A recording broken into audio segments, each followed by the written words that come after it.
Several hours to the east of Casablanca and high above the markets of Marrakesh lies a unique, untouched and beautiful landscape, Morocco's Atlas Mountains. They stretch more than 1,600 miles from the Atlantic Ocean all the way to Tunisia's Mediterranean coast.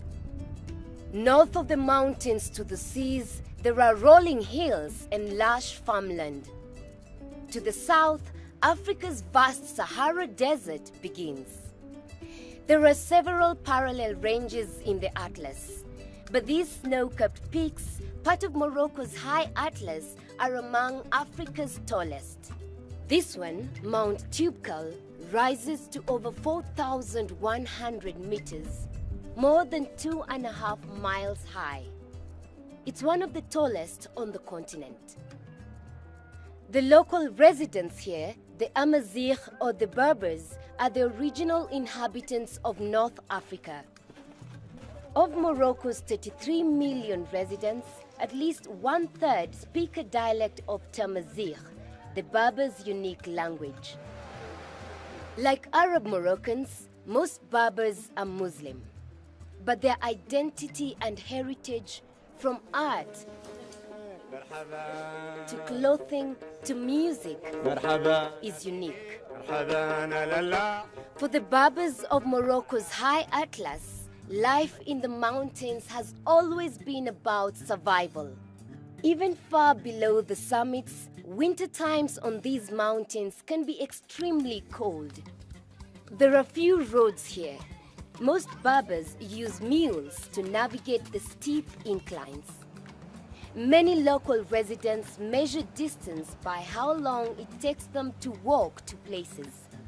3 hours, sometimes 3 days. There are few places to buy food or clothing here. So, rather than make shoppers come to the markets come to them. This is the Souk Khamis, or Thursday market, held each week in Wiagan, a small lakeside village at the base of the high Atlas. It moves to a different town each day of the week. Rashid Sultan is a local trekking guide. He comes here to buy fruits and vegetables. Because normally every week there is a market, which is a souk. And then every day, so they move from the village to other village, from the town to the other town.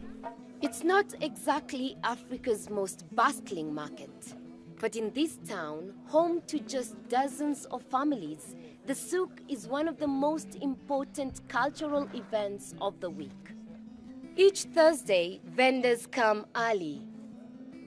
They hoist their tents, set up makeshift stalls, and haul their wares out onto the muddy square.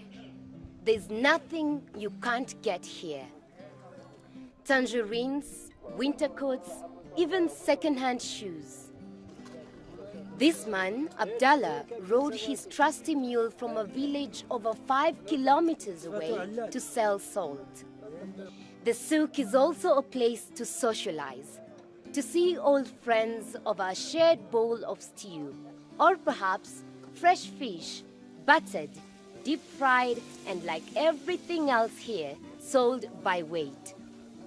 Shoppers plan carefully and stock up, because tomorrow the market will be gone until next week.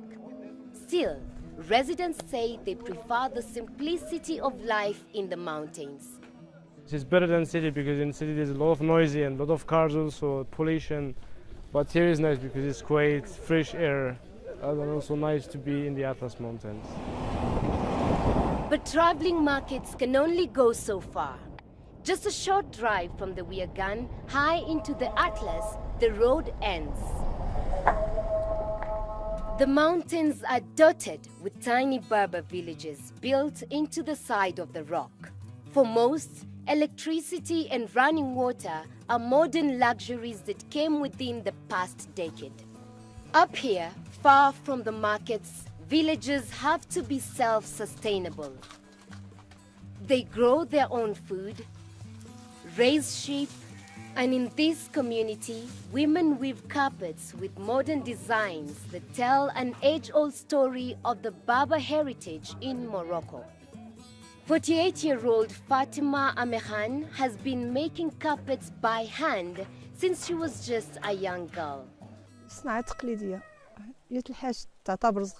It's an art. The best carpets in the world can be found in Morocco. Our grandmothers were making carpets before us. Carpets are still carpets, but we're trying to make them better than our families did in the past. Making carpets in the high atlas hasn't changed much over the years. A base layer of string is tied to a large wooden loom. Women use wool from local sheep. Inside, they start to weave. First, some yarn. Then tie a layer of cotton cloth strips. Pack it down with a heavy comb and repeat. The white can later be colored with vegetable dyes. The women weave at least 4 hours a day. It can take 4 women 10 days to make one medium-sized carpet. But Fatma says doing it the old way, by hand, is the best way. We make carpets ourselves because you know the quality is better. There are a lot of carpets in the market, but anything you make by your own hand is much better than what you can find in a market.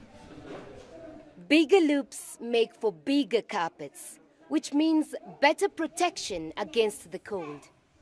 But these rugs aren't just for keeping warm. Weaving is a central part of the Berber culture and identity. Traditionally, bright, colorful rugs are laid out for guests during celebrations. They're made of earth tones, red, brown, and orange. Different geometric designs are woven depending on the occasion and to signify which village they are made in. Our culture is unique because we still respect it and keep it as it was before. We try to make it better, but we don't change it. Keeping our customs and traditions in terms of clothing, in terms of everything. Fatima started this carpet making collective in 2006. She did it to empower the women of Ait Suka. There are around 20 women who work here. Each can earn around $100 a month selling carpets. Saida Ait Hissi thinks sewing machines could help them make carpets faster and, of course, earn more money. I'm thinking about the future. I'd like to learn more about how to use machines and how to make this with technology. Not Fatima, though.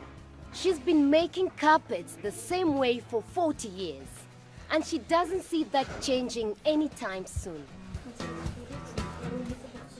Up next,